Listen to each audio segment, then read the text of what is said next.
हजुरहरू सामु माटोको pH के हो, कसरी थाहा पाउने, अम्लीयपना, क्षारीयपनाको सुधार कसरी गर्ने, विविध जानकारी सहित भिडियो लिएर आएको छु।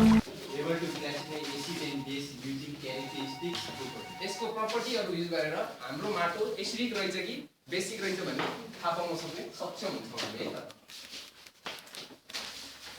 यिनै अब्जेक्टिभ साथसाथै हामीसँग अब हामीले सोइल pH त भन्यौ। सोइल pH भनेको के हो? चिरञ्जीवी सर pH भनेको त हामी पढ्दा negative logarithm of hydrogen ion concentration भनेर पनि भनिन्छ। Potential potentiality of hydrogen ion in the soil भन्छ। हामी साधारण किसानहरूलाई बुझाउनको लागि यो वर्ड भनेर उहाँहरूले बुझ्न सक्नुहुँदैन। त्यसैकारणले सामान्य भाषामा भन्नुपर्दा measure of acidity or alkalinity of soil है, अम्लीयपना र क्षारीयपना माटोमा भएको अम्लीयपना र क्षारीयपना मापन गर्ने मापनलाई नै हामी सोइलको pH भन्छौँ। अर्को अब्जेक्टिभ पढिदिनु। दोस्रो list the range of pH। pH का आफ्नै मापन स्केल छ, रेन्ज छन्। कसैलाई केही थाहा छ भने भनिदिनु होला कृपया। pH मधु सर के आइडिया छ रेन्ज अफ pH को बारेमा? I have an idea. Basic okay पनि यसको इन्डिकेसन 0 देखि 14 सम्मको लाइनमा हुन्छ र 7 भन्दा कम भएको खण्डमा सोइल एसिडिक हुन्छ, बढी भएको खण्डमा सोइल अल्कलाइन क्षारीय हुन्छ र 7 भएको खण्डमा न्यूट्रल हुन्छ। हामी यही अनुसार नै यसैमा आधारित भएर हामी परीक्षण गर्ने छौं। बेसिसिटी र अल्कालिनिटी एउटै हुन्छ है। Thank you sir. र म यसलाई स्केलमा पनि हजुरहरूलाई बुझ्न सरल बनाउनको लागि यसलाई स्केलमा पनि देखाउने प्रयास गरेको छु। हेर्दिनु होला यो है। यसपछाडी explain need to measure pH। हामीलाई किन pH मेजर गर्नुपर्ने आवश्यकता किन पर्यो? माटोमा pH को मापन गर्नुपर्ने आवश्यकता किन परेको हुन सक्छ? Sir please. माटोको गुण थाहा पाउन किन थाहा पाउनु पर्ने भयो होला? माटोको गुण उब्जाउ हेर्नको लागि माटोको अम्लीयपना पनि हुन सक्छ, क्षारीयपना पनि हुन सक्छ। अम्लीयपना भएको माटोमा कस्तो खालको बाली लगाउने, क्षारीयपना भएको माटोमा कस्तो खालको बाली लगाउने, यदि अत्याधिक अम्लीयपना छ भने त्यसको गुणस्तर सुधार गर्न के गर्ने भन्ने कुरा थाहा पाउनको लागि हामीले के गर्नु पर्यो? सोइलको pH को मेजर गर्नु पर्यो। हामी धान लगाउन सक्छौं त्यो अत्याधिक अम्लीयपना भएको माटोमा। मैले के उदाहरणहरु मात्रै लिस्ट गरेको छु है। र क्षारीयपना बढी भएको माटोमा कुरिलो, ब्रोकोलीहरु लगाउन सक्छौं। यदि अत्याधिक अम्लीयपना र क्षारीयपना छ भने त्यसलाई हामी त्यसको गुणस्तर सुधार गर्नको लागि अरु रासायनिक प्रक्रियाहरु अपनाउन सक्छौं। रिकमेन्डेड माटो छ भने के गर्न सक्छौं? हजुरलाई आइडिया छ? माटोमा अम्लीयपना बढी छ भने के गर्न सक्छौं? I have an idea. Please चुनको प्रयोग चुनको प्रयोग मात्र। चुन, जिप्सम। यदि बेसिक कन्टेन्ट बढी छ, क्षारीयपना बढी छ भने के युज गर्न सक्छौं? जिप्सम प्याराइड। ठीक छ। त्यसपछि अब हामी लिटमसलाई लिटमस भनेको के होला? हो यो पेपरहरु छ मसँग। र कागजका पाना जस्ता हो कि के हो नि? हाम्रो कागजको पानालाई च्यातेर प्रयोग गर्न सक्ने हो कि के हुन सक्छ यो लिटमस भनेको? एउटा कुनै केमिकलमा डुबाइएको हुन्छ पेपरलाई, तर केमिकल याद भएन सर। यो केबाट बनेको हुन्छ भन्दाखेरि यो एउटा लाइकेन भन्ने अल्गी र फंगीको सिम्बायोटिक एसोसिएसनबाट बन्छ नि। लाइकेन हामीले स्कुलमा साइन्स पढ्दाखेरि पढ्यो होला। हो त्यो रोसेला भन्ने लाइकेनबाट यो बनाइएको हुन्छ। यसको के गुण हुन्छ भन्दा यसले चाहिँ पानीमा चाहिँ सोक गर्दाखेरि त्यहाँ भएको क्यारेक्टरलाई लिने यसको गुण हुन्छ है। के भनेर लेखेको छु भन्दाखेरि सरल भाषामा paper to test solution whether it is acidic or basic. एउटा पेपर हो जसले चाहिँ हामीले बनाएको सोलुसन टेस्ट गर्छौं त्यो अम्लीय छ कि क्षारीय छ भनेर पत्ता लगाउन सक्छौं है।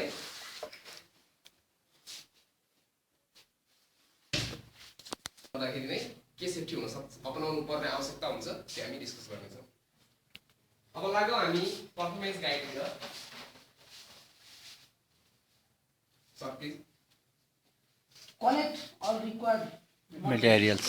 हामीसँग सबै रिक्वायर्ड मेटेरियल्स, हामीले चाहिने रिक्वायर्ड मेटेरियल्सहरु हामीसँग साथमै छ। दोस्रो पढ्दिनु होला। Place small soil in place sample soil in beaker. बिकरमा अब हामीसँग एउटा स्याम्पल सोइल छ। यो बिकरमा राख्नु हामीसँग यसमा माटो राखेर ल्याएका छौं, यसमा पानी राखेर ल्याएका छौं। सर्टेन माटोलाई चाहिँ हामी बिकरमा खसाल्छौं। त्यसपछि के छ? Mix it with water to make liquid. Mix it with water to make liquid solution है। पानीमा मिसाउँ। प्रोसेस गाह्रो छैन। हामीलाई मेन चाहिने भनेको हामीसँग घरयासी रूपमा उपलब्ध नहुने भनेको यो मात्रै हो है।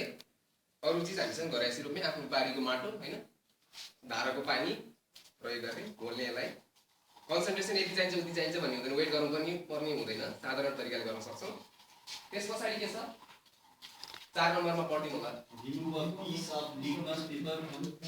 हामी प्लास्टिक VL दुईटा लिटमस पेपर युज गर्छौँ है एकचोटि एसिडिक छ कि छैन भनेर चेक गर्छौँ एकचोटि बेसिक छ कि छैन भनेर चेक गर्छौँ है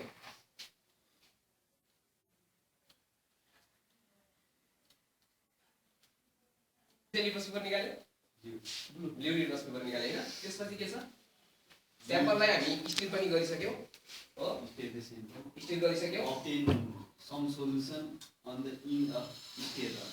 स्टिल रडमा हामी सोलुसन लिन्छौँ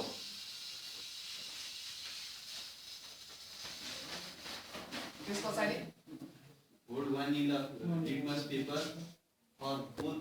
एकचोटि रेडको लागि लिन्छौँ एकचोटि ब्लूको लागि लिन्छौँ त्यस पछाडि हाम्रो सिक्सलर छ हजुर पढ्दिनु होला place a drop of the sample on the litmus paper using Vision. हामी थोपा खसाल्छौँ है हजुर हेर्नु होला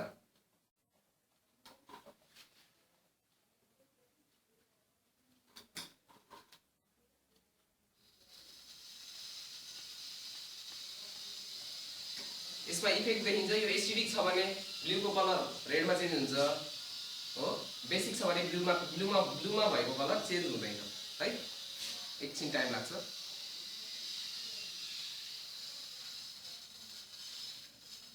यो चेन्ज नहुन पनि सक्छ है फेरि है यदि न्युट्रल छ भने यसमा दुवैमा रातोमा पनि चेन्ज आउँदैन डाइरेक्ट देखिने निलोमा पनि चेन्ज माइक्रोस्कोपिक हो हजुर डाइरेक्ट देखिने हो कि माइक्रोस्कोपिक हो माइक्रोस्कोपिक होइन डाइरेक्ट देख्ने नेकेड आइजले देख्ने है यसमा कलर चेन्ज आयो कि आएन चेन्ज अब अर्को रेडमा चेक गरौँ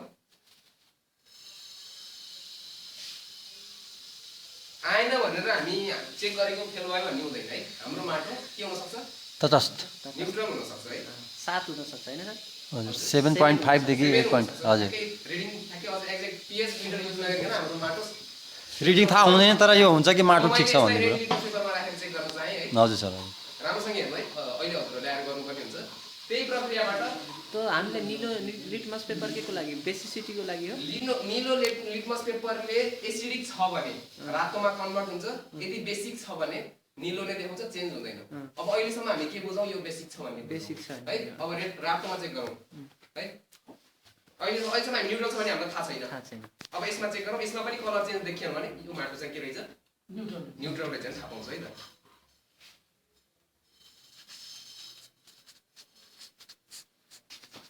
हेर्नु है राम्रोसँग है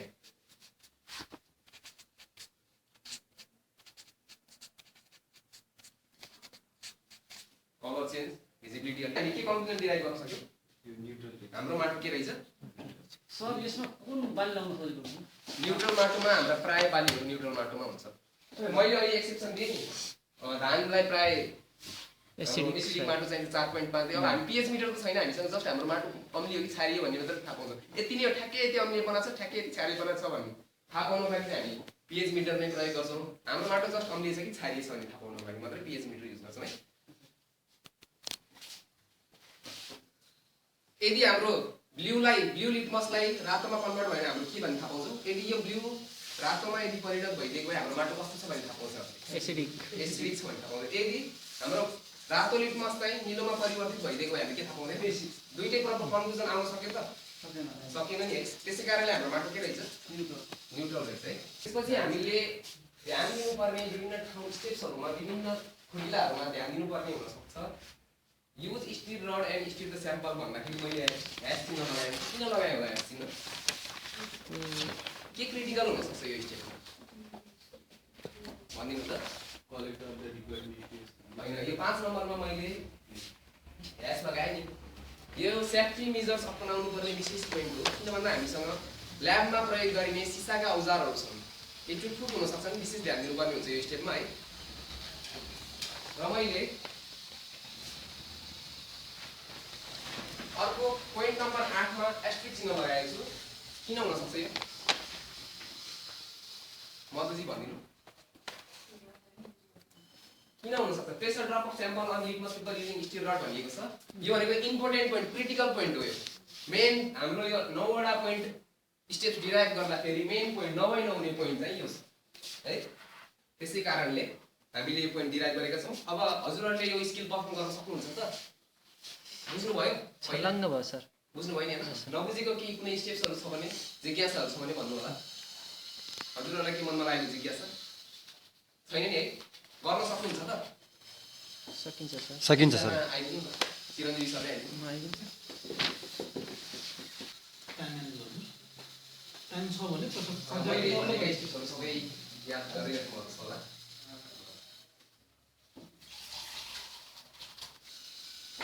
राम्रो सोल्युसन तयार गरिन्छ।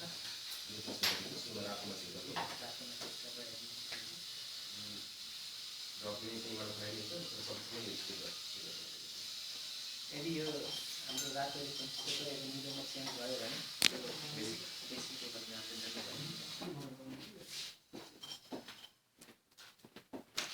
हामीले यसरी डाइरेक्ट जोड्न सकिँदैन?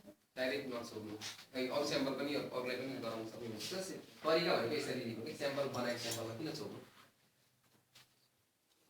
कुनै कलर चाहिँ अब्जर्भ गर्नुभयो? 5-7 सेकेन्डमा नै देखिन्छ कि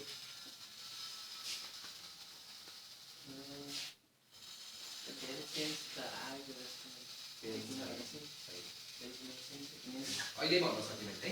एउटा लेभललाई नै हेरेर मेबी एसिडिक कलर चेन्ज दिएर मेबी एसिडिक भन्न सक्थ्यो। अब न्युरिक अरूको इच्छुक हुनुहुन्छ भने बस्दै गर्नुलाई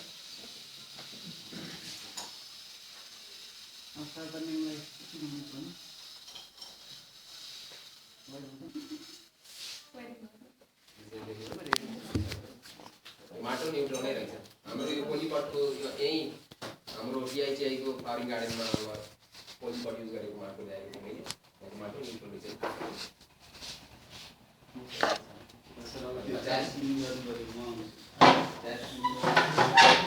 हजुर पनि इन्ट्रेस्टेड?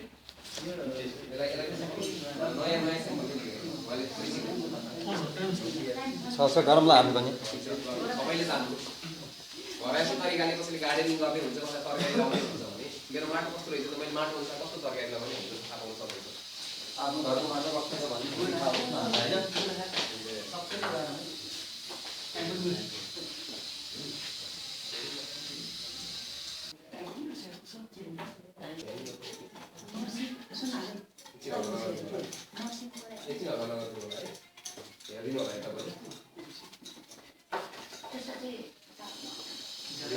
रिभिजनले अझै क्रिस्टल्ली क्लियर गरेर दिन्छ है। मैले भनेको प्लस फेरि गरेको स्टेप्सहरू हेर्नु भने राम्रो हुन्छ। एक दुईजना साथीहरूले गरेको हेर्नु भने आफू नगरिकन पनि थाहा पाउन सक्नुहुन्छ स्टेप्स रिभिजन भएर है। कुनै कन्फ्युज गर्नु सुरुमा राख्नु है। प्रपर्ली त बुझ्नु भयो नि रातो अब केमा चेन्ज भयो भने के हुन्छ? चेन्ज हुनु पर्यो। हजुर बेसीको लागि एसिडिक छ भने चेन्ज हुँदैन। त्यो न्युट्रल पनि हुनसक्छ त्यो अवस्थामा है। चेन्ज छ? चेन्ज छैन। चेन्ज छैन। न्युट्रल रहेछ।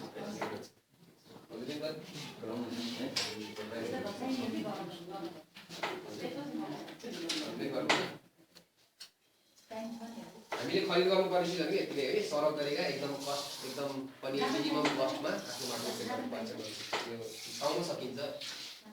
तपाईँको भेटनरी सेन्टरहरू पनि पाउन सकिन्छ। एसिडी हो कि बेसी हो त्यही अनुसार चाहिँ हाम्रो कुन बाली लगाउने, लगाएको बालीलाई माटो सुकेको छ कि छैन। त्यसपछि अब तपाईँहरूले अब चुन कति के हाल्नु पऱ्यो, चुन हाल्नु पऱ्यो कि होइन अर्ग्यानिक गरेर थप्नु पऱ्यो कि थाहा पाउन सक्नुहुन्छ।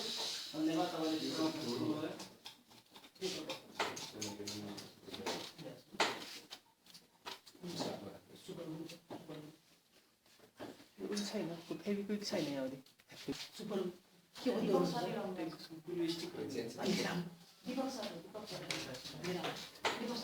चेन्ज नभएपछि के भन्न सक्नुहुन्छ? एसिडिक पक्कै छैन। बेसी चाहिँ कि न्युट्रल छ? त्यसमा चेक गर्नु।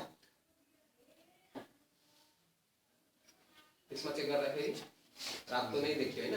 बेसिक चाहिँ पक्कै पनि छैन कि एसिडिक छैन। एसिडिक पनि छैन, बेसिक पनि छैन भने अब कोही गर्न इन्ट्रेस्टेड? काम गरिसकेपछि हामी हाम्रा एपार्टमेन्ट्सहरूलाई यथास्थानमा राख्छौँ फोहोरहरूलाई चाहिँ सफा गर्नुपर्छ प्रत्येक ट्याक्लिङहरू गर्दा हस्पिटल अप्रोच गर्ने नियम छ है